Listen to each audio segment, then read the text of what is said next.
So the unit timeline is up in your nav bar.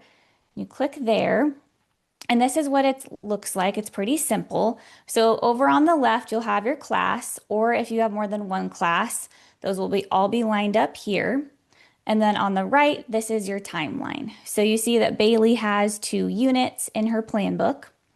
And if she wanted to add another one, all I got to do is click add unit. And then you'll see the little pluses. And then click the date where you want the unit to start. You get to choose the color and then your title. So this will be unit 3, but you could title it whatever you want. And then if I click out of this, my unit is on the timeline. And then you can drag this unit around. The dates are up here at the top on the timeline. So you can drag that around wherever you want. You can also make it longer or shorter, whichever way you need to do that. So if you go at the beginning of the year and you're kind of just blocking out your pacing for the year, that can always be adjusted. So drag it around, make it longer, shorter, whatever you need. You can also add subunits. So like here for unit 2, Bailey has topic A, which is a subunit. One limitation of the subunits is you need to make sure that it falls within this parent unit. So this topic A, I can't move it over here because it's not in unit 2 anymore, but this could be this long. So any subunits you have, it just has to fit within the parent unit. So then if I wanted to add another subunit, that would need to fit underneath its parent unit. Okay, so clicking into a unit, you have this option to show the full unit in the sidebar. So if you click on that, this is where you can actually unit plan. So the main part of the unit timeline is for you to like pace everything out. You can see visually where your units are falling and how long they are. But this is where you can actually enter your unit plans. So here you can add whatever cards you want. So whatever, if it's a lot, if it's very minimal, it's up to you. It's completely customizable. So you can add your standards for your unit. You could add like resources that you have. You could add a card for objectives. So you can add as many cards as you want. And then you can plan out your unit. In the unit menu, there's options for you. If you want a unit template, like if you plan this all out here, you have standards, resources, objectives, links, everything you want for your unit plan. You could save that as a template, and then you could use that for other units that you add in your unit timeline if you want a unit template. Okay, so that's what the unit timeline looks like. You can go back and forth through the whole year. You can keep adding units as you need to. You can, as you can see right here, it shows you how many days. So like this unit 2 is 15 days. So if I go back to my week view, then you can see that the unit shows up. So like the unit 1, it'll tell you what day of how many the unit that you're on. So Wednesday, July 15th, this unit is day 11 of 18 and it's part of unit 1. You can click on that unit and actually open it up. So here is the individual lesson on that day, and then here is the unit plan. So this comes in really handy if you want to use your unit plans, obviously, to help you plan out your daily lessons. So you could copy and paste things from over here right into your lessons. All right, that is an overview of the unit timeline. Let me know if you have more questions about that. I know that was pretty fast. Okay, the standards tracker. Standards tracker, next thing on the nav bar over here, that's Pro. You'll see over on the left, your list of courses. So if you're elementary, you might have, morning meeting, social studies, math, English, all of your courses would be listed here. And Bailey just has 6th grade science. So I'll open that up. And then the standard set that she has attached to 6th grade science is the Maryland Science for 6, 7, and 8. If you have more than one standard set that you're using, that list of standard sets that you use will pop up here. So then I'm going to select this set. So now I have my sixth grade science selected and I have the standard set that I want to look at for this class. Over here on the right, you can see at the top, this is the standard set. You have your list of standards in that set. And then over on the right, it tells you the dates that that standard was taught and and how many times. So this one was taught 13 times and it was in all of these lessons. And then you can actually click on these lessons if you want to see the lesson that you taught that standard in. Okay, so that shows up for each of the standards in the set. It will tell you if you've taught it or not and in what lessons. The other thing that you can do is hide standards that you have covered. So if you're at a point in the year where you're maybe kind of doing an audit on yourself, like what standards have I covered? Are there standards I haven't covered at all? And you need to make sure you fit those in. Then you can hide the standards that have been covered. And then it will only show you what you haven't. So looks like Bailey has done an amazing job because she only has these three that are not covered in the plan book. So she's going to want to figure out if she needs to teach these. Okay, I need to teach these and add these to my lessons because I haven't done that yet.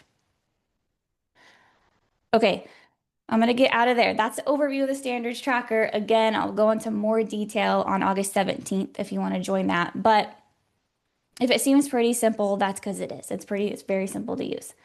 Okay, class websites. I'm going to click on settings and then there's class websites option here. And Bailey doesn't have a class website yet, so I'm going to show you what that looks like. But again, I'm going to go into more detail on July 27th. Create a class website. You can name it what you want, set up the URL. You select the courses you want in the site. You can show units or not. And then you can visit the site. Okay, so this is simple. This is what it looks like. If you want to share this with people, all you have to do is give them the link. There's no login, no password, none of those things. Now, as you can see on this class website, the only thing showing up is the title of the lesson. That's because I haven't selected anything I want to show up yet.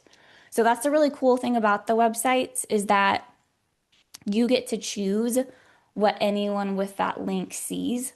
So if I go to the week view and I only want standards to show up on the website, I could select show on the website.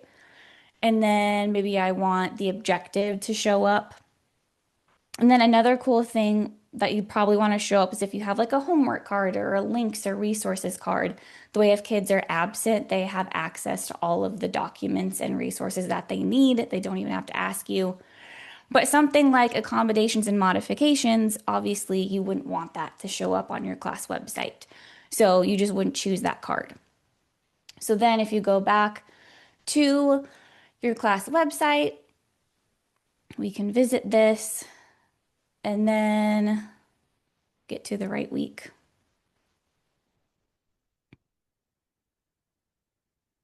Well, now I can't remember. There we go. Okay, so this was that card that I set those cards to, the lesson that I set those cards to show up. So now you see standards, you see objective, but you don't see any of the parts of the lesson that you didn't want to show up.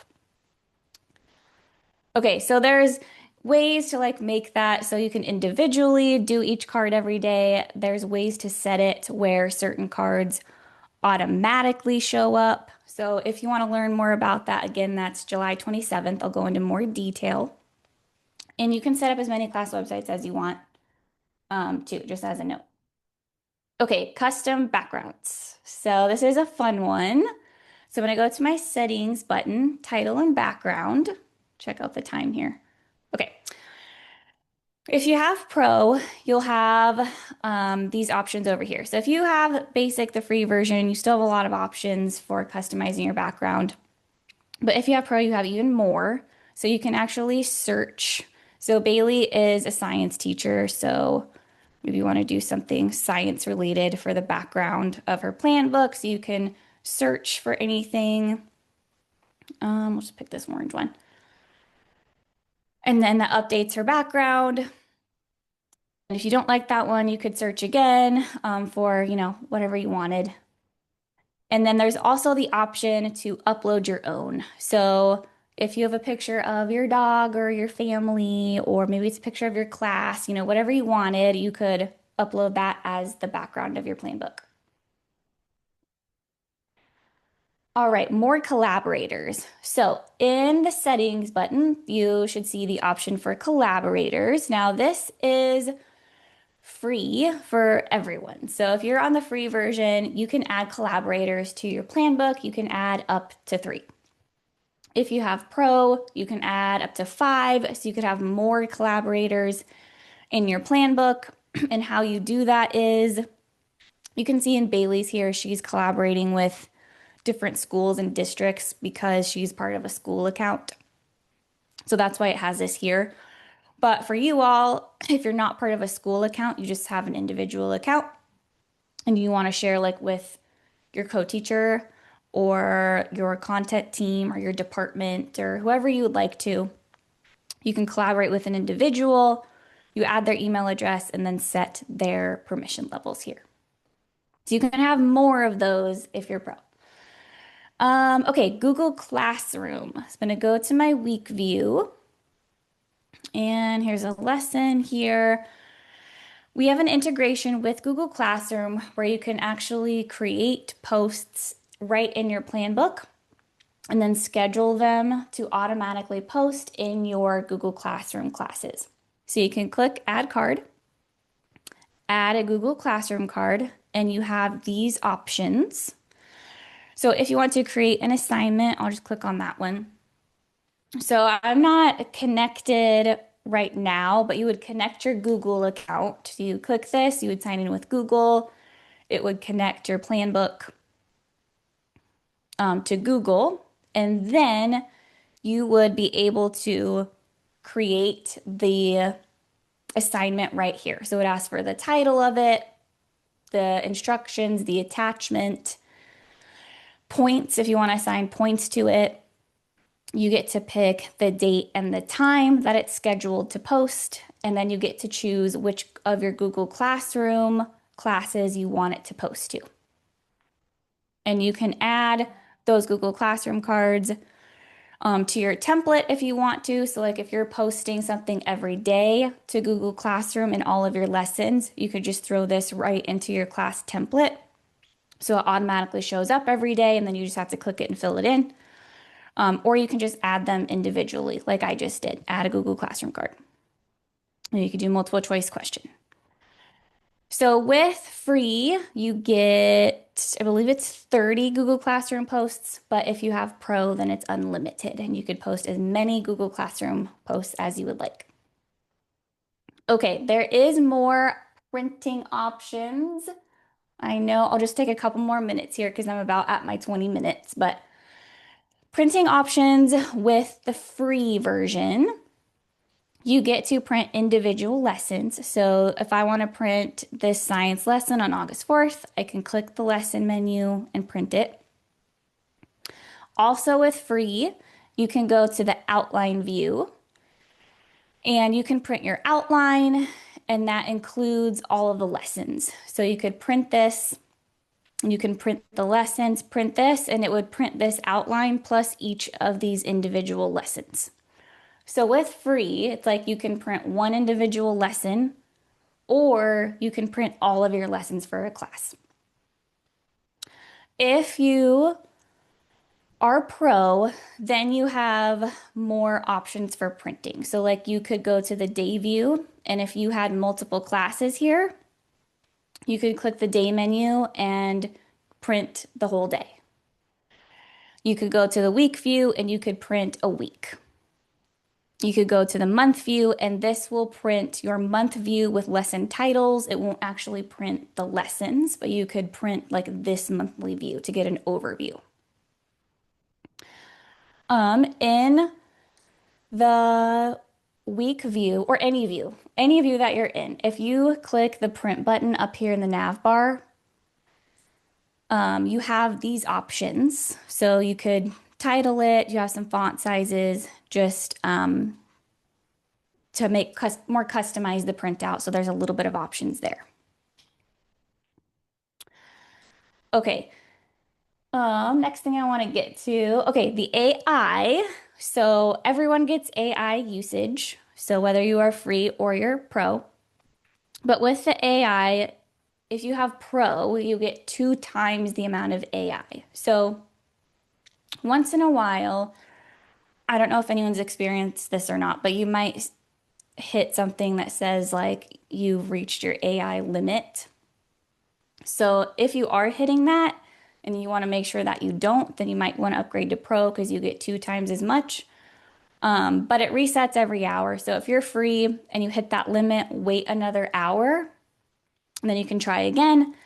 Everyone has their own amount of AI credits that you get, but we also have this community pool that we just let everyone pull from. So if you do hit your individual limit, just wait an hour and then you should like pull from the community pool. But if you are hitting that a lot and that's annoying, then you might want to upgrade to Pro because you'll get more.